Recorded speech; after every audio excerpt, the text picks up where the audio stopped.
Dr. M.A. Salim, a 1993 batch Indian Police Services officer, has been appointed as the new Director General and Inspector General of Police of Karnataka. He takes over as the 42nd head of the state police force. Dr. Salim has served in 26 key positions across Karnataka. The Government of Karnataka announced his appointment in an official notification.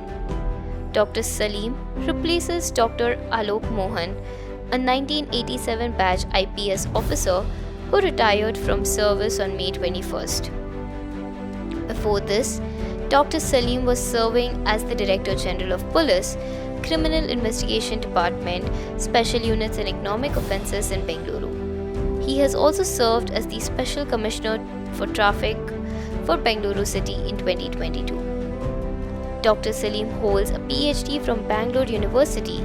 His research was on traffic management in metropolitan cities and focused on ways to reduce congestion and improve road safety.